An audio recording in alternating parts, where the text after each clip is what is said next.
my channel Concepts in Detail. I hope you all are doing good and you are studying good. So आज हम करेंगे economics and economy. सो आज हम अपना first chapter start करेंगे micro economics का, because काफ़ी सारे स्टूडेंट्स बोल रहे हैं कि उनको जो है माइक्रो इकोनॉमिक्स पे वीडियो चाहिए. Let's start with our first chapter that is economics and economy. So जिन्होंने भी अभी तक मेरे चैनल को सब्सक्राइब नहीं किया वो सबसे पहले अभी चैनल को सब्सक्राइब करें. इस वीडियो को लाइक ज़रूर करना अगर आपके लिए ये हेल्पफुल होगी. जब मैं अपनी स्कूल टाइम में या कॉलेज टाइम में थी तो मेरा जो इकोनॉमिक्स सब्जेक्ट था वो काफ़ी फेवरेट सब्जेक्ट था.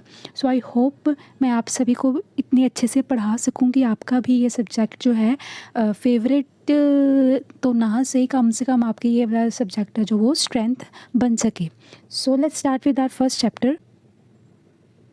सो व्हाट इज़ इकोनॉमिक्स. इकोनॉमिक्स जो है कहते हैं एक जो है हमारी ब्रांच ऑफ ऐसी नॉलेज है जिसमें जो हम क्या करते हैं ह्यूमन बीइंग जो क्या करता है सारे स्केयर सोर्सेज का मतलब होता है जो सारे सोर्सेज लिमिटेड हों. ठीक है, वो सारे सोर्सेज जो लिमिटेड हो मतलब एक ना एक टाइम पे वो आके ख़त्म हो जाएंगे. या फिर इकोनॉमिक्स एक ऐसी ब्रांच है ह्यूमन बीइंग की उस एक्टिविटी को जो है वो स्टडी करती है.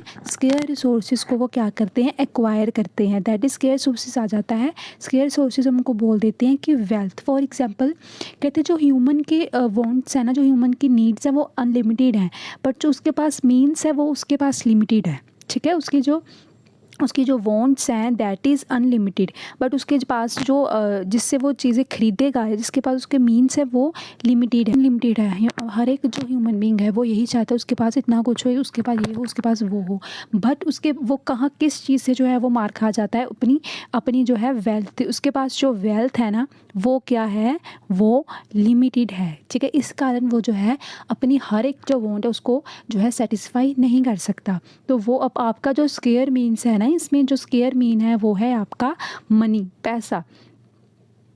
आगे उन्होंने लिखा है कहते हैं कि जो डिक्शनरी मीनिंग जो है इकोनॉमिक्स का उसे हम बोल देते हैं कि वो एक ऐसी साइंस है जो किसके साथ डील करती है, ह्यूमन एक्टिविटीज़ के साथ डील करती है रिलेटिंग टू वेल्थ. जो मनी से रिलेटेड एक्टिविटीज़ ह्यूमंस की होती है ना, ह्यूमन की होती है वो उससे डील करती है इकोनॉमिक्स. बट कहते हैं जो इकोनॉमिक्स का टर्म का मीनिंग इंग्लिश में है उसका वो किससे ओरिजिन हुआ है, वो बेसिकली 2 ग्रीक वर्ड से इंक्रीज हुआ है दैट इज़ ऑइकोस एंड नेमिन. ठीक है, नेमिन. तो जिसका मतलब है house hold and management. Togetherly उनका मतलब हुआ management of house hold. Okay, तो कहते हैं ह्यूमन आगे वही जो मैंने आपको बताया कि ह्यूमन की जो नीड्स हैं वो काफ़ी ज़्यादा अनलिमिटेड है, बट उसके जो वांट्स जो उसका जो मीन्स है वो क्या है, वो उसके पास स्केयर है जिसको हम क्या बोल देते हैं, हम उसको वेल्थ बोल देते हैं. कुछ जो है वो यूटिलाइज़ करना चाहता है, हर कुछ वो खरीदना चाहता है, वो अपनी वांट्स को पूरी करना चाहता है, बट उसके पास जो उसके मीन्स है जो उसकी वेल्थ है वो लिमिट है जिसकी वजह से जो वो है सारी चीज़ों को एक्वायर नहीं कर पाता. ओके, तो कहते हैं इकोनॉमी लेवल में क्या है कि इकोनॉमी लेवल में क्या होता है कि जो एक ह्यूमन बीइंग होता है या फिर जो कंज्यूमर होता है वो चाहता है कि उसकी जो सेटिस्फेक्शन हो वो मैक्सिमाइज हो उसकी वॉन्ट्स का. बट ऑन द हैड जो प्रोड्यूसर है वो चाहता है कि उसका प्रॉफिट मैक्सिमाइज हो, और जो सोसाइटी है वो चाहती है जो है सोशल वेलफेयर मैक्सिमम हो. ठीक है, तो ये चलता रहता है इकोनॉमिक्स एक्टिविटी में. देन है आगे इकोनॉमिक्स. अब इकोनॉमिक्स क्या है, कहते हैं इकोनॉमिक्स को उन्होंने बस वही जो हमने ऊपर पढ़ा वही है इसमें कि इकोनॉमिक्स कहते हैं एक ऐसी साइंस है जो कि ह्यूमन बिहेवियर की स्टडी करती है जिसमें हम क्या करते हैं एलोकेट करते हैं किसका, स्केयर मीन्स का. ठीक है, स्केयर मीन्स कहते हैं इन सच मैनर कंज्यूमर जो है वो चाहता है उसको मैक्सिमाइजेशन हो, उसको जो है मैक्सिमम सेटिस्फेक्शन मिले उसकी नीड्स की. ऑन द अदर हैंड जो प्रोड्यूसर है वो चाहता है उसको मैक्सिमम जो है प्रॉफिट हो, और ऑन द अदर हैंड जो सोसाइटी चाहती है उसको मैक्सिमम जो है उसको सोशल वेलफेयर मिले.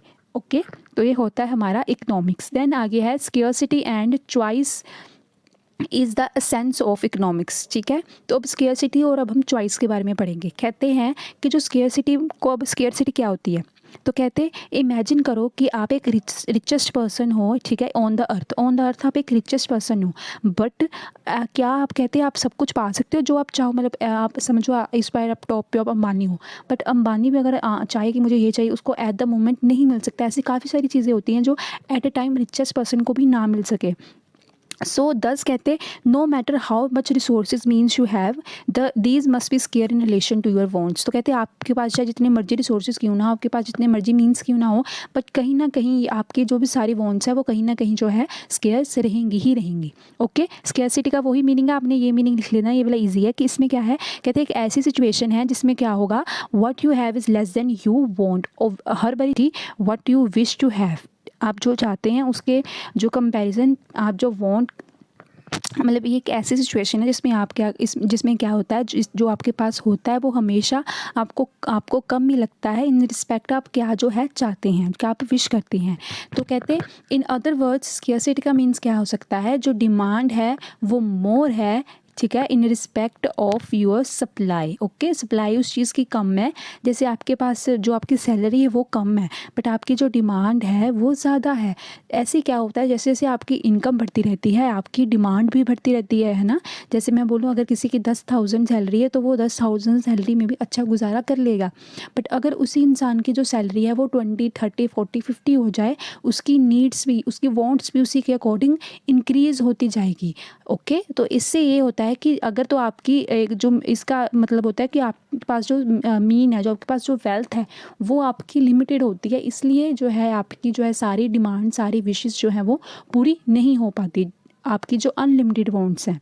फिर इसी हिसाब से जो है आपकी वांट्स बढ़ती जाएंगी पर जो आपके मीन्स हैं वो उसके अकॉर्डिंग जो है वो सेटिस्फाई नहीं कर पाते आपको। और आगे है चॉइस है। अब जो स्केर्सिटी है वो किसको बर्थ देती है, वो चॉइस को बर्थ देती है। ठीक है, कहते हैं जो चॉइस है वो किसकी आउटकम है, वो स्केर्सिटी की आउटकम। सबसे पहले मैं आपको समझाऊंगी। कहते हैं जैसे कि देखो आपके पास समझो 1 रुपये है, ठीक है, आपके पास 1 रुपये है और आप you have to choose the things you want to prefer. तो आप दुकान पे गए, अब दुकान पे जो है सारा सामान जो है 1 रुपये का है, 1 रुपये का है। ठीक है, आप दुकान पे गए, अब हर एक जो सामान है वो 1 रुपये का। अब आप गए दुकान पे, अब आपने कहा कि अब आपको जो है इन सारी चीज़ों में जो है चूज़ करना पड़ेगा कि आप 1 रुपये का क्या लोगे। ठीक है, क्योंकि आपके पास जो मीन है वो लिमिटेड है, आपके पास सिर्फ और सिर्फ 1 रुपये है और दुकान पे तो काफ़ी सारा सामान होगा। अब आपको उन सारी चीज़ों पे जो है अपना फर्स्ट प्रेफरेंस जो है वो चूज़ करनी पड़ेगी, है ना। वर्ड कि सबसे पहले आपको क्या ज़रूरी है। अब आप समझो वहाँ पे 1 रुपये का आपके 1 रुपये का अपने लिए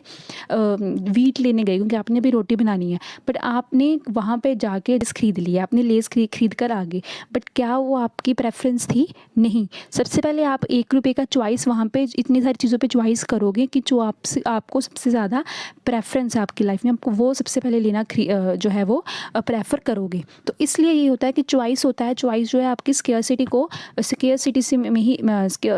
में से जो है आपकी चॉइस जो है वो निकलती है। क्यों? क्योंकि आपके पास जो मीन है, जो आपके पास वेल्थ है वो लिमिटेड है, इसलिए आपको उस चीज़ के अकॉर्डिंग जो है अपनी प्रेफरेंस चूज़ करनी पड़ती है। सो बस इसमें भी यही लिखा है।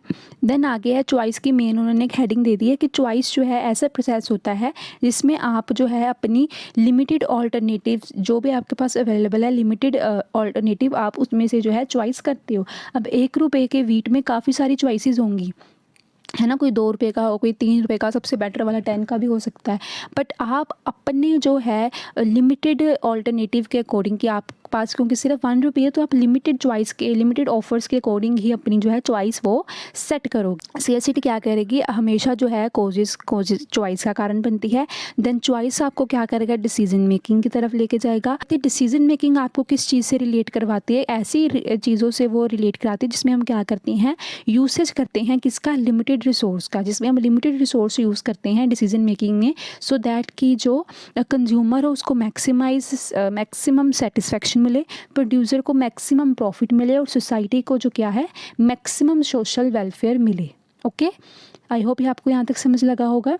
देन अब हम करेंगे what is micro economics and what is macro economics. बेहद इंपॉर्टेंट टॉपिक है ये और इसका डिफरेंस जो है काफ़ी बार पेपर में आता है, तो इसका डिफरेंस तो आप करके ही जाना। आपकी बुक में जो है डिफरेंस थोड़ा डिफिकल्ट, जो बुक है ना उसमें डिफरेंस थोड़ा डिफिकल्ट लगा तो मैं यहाँ कहीं इसकी पिक्चर अटैच कर दूँगी, तो अगर तो वो पिक्चर ब्लर हो तो मैं इसका लिंक भी नीचे डिस्क्रिप्शन में डाल दूँगी सो दैट आप इसको डाउनलोड कर सके अपने अकॉर्डिंग। तो फर्स्ट है what is micro economics and macro economics. तो माइक्रो इकोनॉमिक्स क्या होती है, लिखा है इसमें, लिखा है कहते हैं जब भी जो कोई भी प्रॉब्लम्स है, ठीक है, कोई भी प्रॉब्लम्स है, इकोनॉमिक प्रॉब्लम है जब कोई भी, तो जब हम उसको उसको स्टडी करते हैं at a individual level. Okay, individual level में जब हम उसको स्टडी करते हैं तो हम उसको क्या बोलते हैं, हम उसको बोलते हैं micro economics. Okay, micro means small units के साथ जब सिंगल यूनिट के साथ वो डील करता है तो उसको हम बोलते हैं micro economics. On the other hand जब हम कोई भी इकोनॉमिक प्रॉब्लम को एज अ होल और एग्रीगेट में जो है हम डील करते हैं तो उसे हम बोल देते हैं मैक्रो इकोनॉमिक्स। ओके, अब इसके बारे में हम थोड़ा डिटेल में पढ़ेंगे कि ये दोनों क्या होते हैं। So first one is micro economics. तो माइक्रो इकोनॉमिक्स क्या होता है, तो कहते हैं जो माइक्रो इकोनॉमिक्स, ये चीज़ें आप जरूर लिखना जो मैंने हाईलाइट की हैं पेंसिल से, ठीक है। तो इसमें क्या है, कहते हैं जो टर्म माइक्रो है, ठीक है, वो जो टर्म माइक्रो है वो कहाँ से लिया गया है, वो इंग्लिश वर्ड माइक्रो है, ये लिया गया है, ओरिजिन हुआ है कहाँ से, ग्रीक से, जिसका, ठीक है, जिसका जो वर्ड है माइक्रोज ग्रीक वर्ड से जो है ये जो वर्ड है वो ओरिजिन हुआ है, जिसका मतलब होता है स्मॉल, ठीक है। तो जिससे हमें इसका नाम से भी जो है क्लियर हो गया कि दैट इकोनॉमिक एक्टिविटी, जब हम study of that economic activities which deals with economic single unit. Okay, जो सिर्फ सिंगल यूनिट या सिंगल इंडिविजुअल के साथ डील करता है हम उसे बोलते हैं माइक्रो इकोनॉमिक्स। फॉर एग्जाम्पल जैसे हम इसमें लिख सकते हैं demand for salt by an individual, कि एक इंडिविजुअल जो है वो एक सोल्ट की कितनी डिमांड कर रहा है। अगर हमने ये देखना हो तो हम उसको माइक्रो इकोनॉमिक्स के अंडर स्टडी करेंगे। इसमें अब कौन कौन सी स्टडी करते हैं, हम डिमांड थ्योरी की स्टडी करते हैं, हम इस माइक्रो इकोनॉमिक्स में प्रोडक्शन थ्योरी की डिमांड करते हैं, एक्सेट्रा। बस इतना ही कर लो, ये वाला चाहे रहने दो। ओके, अब नेक्स्ट आता है हमारा मैक्रो इकोनॉमिक्स, इसका टोटली डिफरेंट, ठीक है। तो मैक्रो इकोनॉमिक्स वर्ड जो है हमने कहाँ से लिया गया है, ये भी हमने ग्रीक वर्ड से लिया गया है, जिसका नाम है मैक्रोस, ठीक है, और जिसका मतलब होता है लार्ज। Okay, large. तो कहते हैं इसमें जो है हम वो इकोनॉमिक्स एक्टिविटी स्टडी करते हैं जो कि किससे रिलेटेड हो, इकोनॉमी एज अ होल से रिलेटेड हो। जैसे हम for example it studies aggregate demand for, like इसमें लिखा है it studies the demand for the all goods and services in the economy. तो अगर हम सभी गुड्स और सर्विसेज इकोनॉमी की स्टडी करेंगे तो उसे हम बोल देंगे एग्रीगेट डिमांड, कि सभी लोगों की एग्रीगेट डिमांड कितनी है गुड्स की, तो उसे हम कंसीडर करेंगे, उसको हम स्टडी करेंगे मैक्रो इकोनॉमिक्स में। तो कहते हैं मैक्रो इकोनॉमिक्स किसके साथ डील करती है, नेशनल इनकम में, है ना।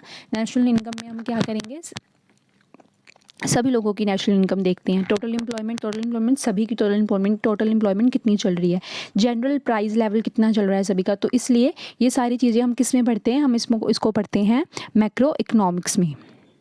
अब जो है दोनों का डिफरेंस है ना, दोनों का डिफरेंस आपने ये वाला नहीं करना, क्योंकि काफ़ी डिफिकल्ट पॉइंट्स लिखे हैं। मैं आपको जो पिक्चर अटैच करवाऊँगी आपने वही जो है इसका डिफरेंस याद करना है। नेक्स्ट अब है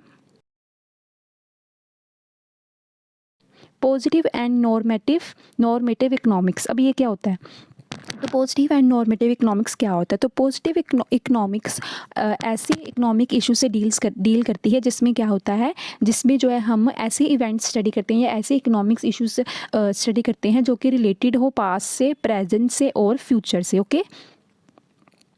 ओके, तो जिसमें हम बेसिकली अब क्या होगा, आपको इस एग्जांपल से ज़्यादा अच्छे से पता लगेगा कि ऐसी इकोनॉमिक इशू जो कि हमें इन्फॉर्मेशन प्रोवाइड करे, या हम उसकी स्टडी ऐसे करें कि जो हमें पास्ट के बारे में बताए, फ्यूचर के बारे में बताए और या फिर प्रेजेंट के बारे में बताए। ओके, तो एग्जाम्पल देखो, एग्जाम्पल कहते हैं जो हम इसमें बेसिकली जो स्टडी करते हैं हम by using facts and figure से इसकी जो है हम पॉजिटिव इकोनॉमिक्स में जो है हम स्टडी करते हैं। सो फर्स्ट एग्जांपल है, जो इंडिपेंडेंस के टाइम पे जो पॉवर्टी थी वो काफ़ी ज़्यादा लोगों में थी इंडिया में, ठीक है। तो ये ऑब्जर्वेशन किसके रिलेटेड है, पास्ट के रिलेटेड है ना, क्योंकि इंडिपेंडेंस के टाइम की बात कर रहे हैं हम कि पॉवर्टी इंडिया में बहुत ज़्यादा थी तब।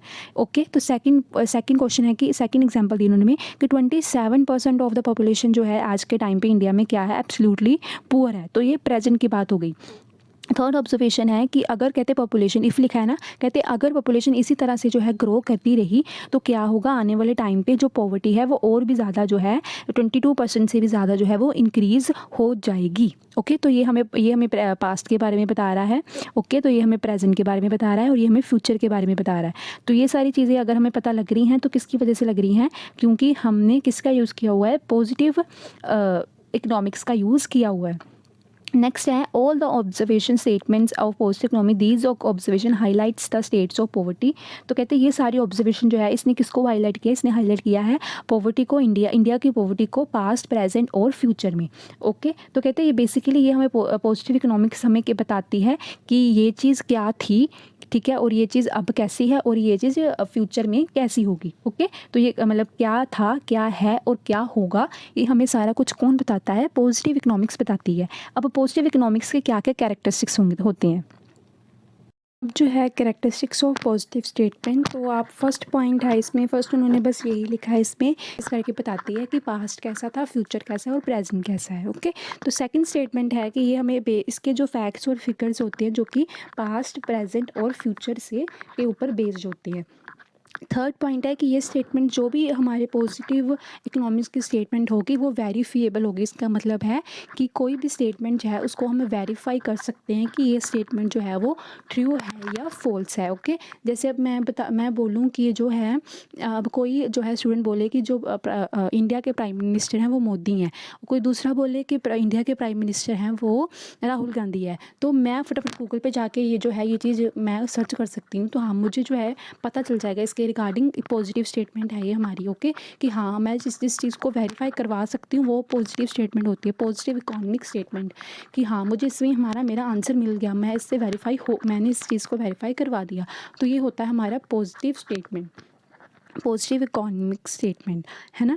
अब है फोर्थ पॉइंट है कि दी स्टेटमेंट्स, ये स्टेटमेंट जो है किसी की भी जजमेंट को रिफ्लेक्ट नहीं करती है, किसी के ओपिनियन को रिफ्लेक्ट नहीं करती, जो किसी भी इकोनॉमिस्ट के द्वारा जो वो दिया गया थी हमारी पॉजिटिव इकोनॉमिक्स। ठीक है, तो ये थी हमारी पॉजिटिव इकोनॉमिक्स। अब हम नेक्स्ट पार्ट में करेंगे नॉर्मेटिव इकोनॉमिक्स, बिकॉज ये वीडियो अब लेंदी हो गई है। ओके, तो हम नॉर्मेटिव इकोनॉमिक्स जो है अपने नेक्स्ट टॉपिक पे करेंगे, देन उसके difference. Okay, so don't forget to like, share and subscribe to my channel. Thanks for watching.